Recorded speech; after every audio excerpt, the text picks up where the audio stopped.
Let's make a pie that absolutely ruins your next dinner party, in a cult classic kind of way.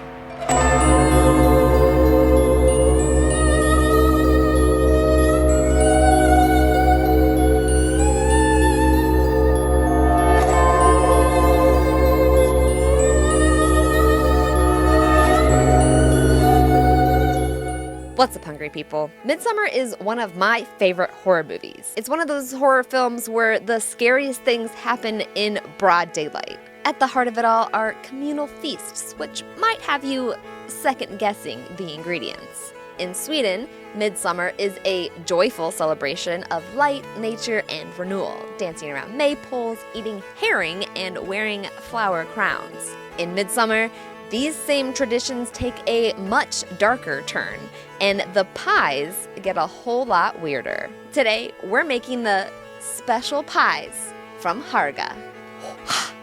We'll start by melting goat butter, to which we can add ground lamb meat. If you can't find goat or lamb meat, you can swap in veal or even regular beef.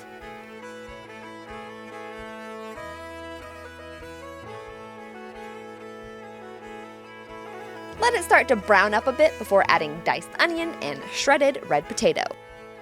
These pies are sort of like a variation of two real-life Swedish pies called lihapiirakka and biff paj, both of which typically contain minced meat, potatoes, and onions. But these Midsommar pies are from Hårgan, so we'll need to add some magical mushrooms and potent flavorings like garlic.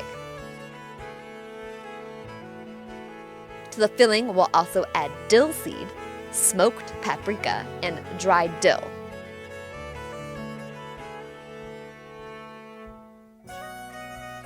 We'll balance those flavors with freshly grated nutmeg and herbs like parsley and chives plucked from our very own communal garden. Mix it all together, letting the potatoes and onions soften and brown up a bit. Continue to stir until all of the meat is cooked, then reduce the heat and season generously with salt and pepper.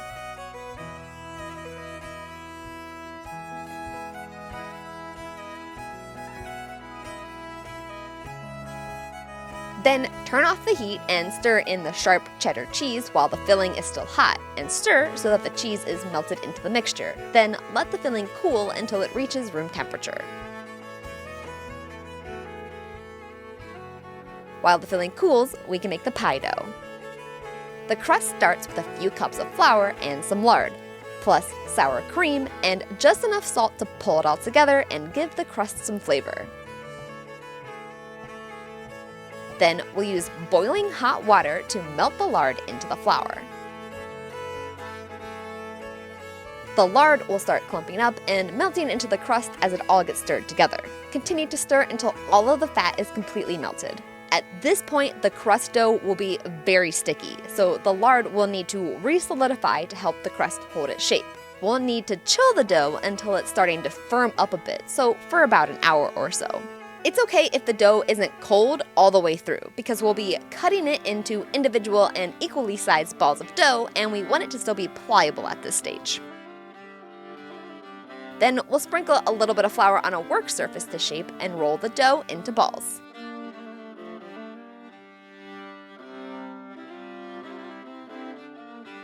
We'll then want to chill the dough again, this time for several hours or even overnight until the dough is chilled all the way through.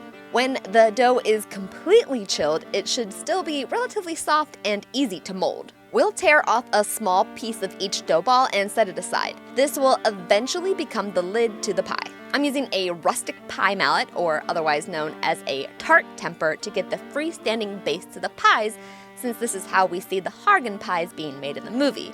But you can totally freehand these pies or just use a glass jar instead. The base will be thicker than a typical pie crust. We're aiming for about a 1/4 to 1/2 inch thick to ensure that the pie holds its shape as it bakes. Once all the bases have been shaped, we can grab the pieces that we pulled off earlier and pinch off just a little bit more that will eventually become the decoration for each pie. We'll flatten each into a disc and then roll out the lids to be nice and thin. We'll set aside the extra pieces for now.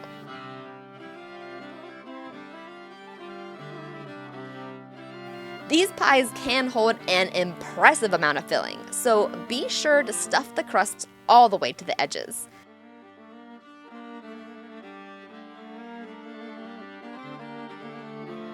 And don't forget the secret ingredient that'll make these pies extra ritualistic. Top off each pie with the rolled out lids and pinch and tuck the edges together to seal the filling inside. You can now also gently reshape the pies, but note doing this will thicken up the bottom crust some, so only reshape as needed to get the pie shape accurate.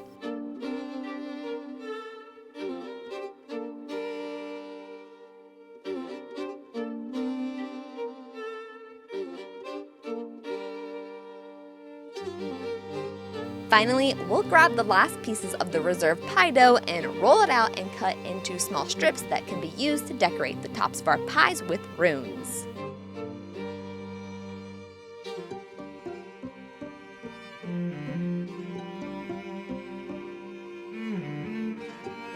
Give the pies a generous brushing of egg wash all over. This will secure the decorative runes in place. Then we'll bake the pies until golden brown and cooked through. The savory flavor of the lamb, potatoes, and onion melts together perfectly with notes of cheddar and dill. The flavor is rich and earthy, and the lamb brings a deep, slightly gamey warmth that plays really well with the sweetness of the onion and the starch from the potato. You get a little bit of brightness from the herbs, especially the dill and chives, and the nutmeg adds just enough of that something different feeling without being overpowering. My bottom pie crust did get a bit thicker than I would have liked, but fortunately I love a nice and pillowy pie crust, so I didn't mind. But next time I'll take care to be more gentle when I reshape the pie crust after it's been filled. These Hårgan meat pies are customary every midsummer, even if they contain some questionable ingredients. Don't worry, I did remove the hairs. Or did I? What fictional feast should I make next? Let me know in the comments below. If you liked this video, don't forget to flip that sub button and ring the dinner bell so you'll be notified of my latest recipes and foodie adventures that I post every week. Do you ever get hungry? You can find this recipe and many more with ingredient amounts and step-by-step instructions over on the starvingchefblog.com. I hope you all enjoyed, and I'll see you in the next episode.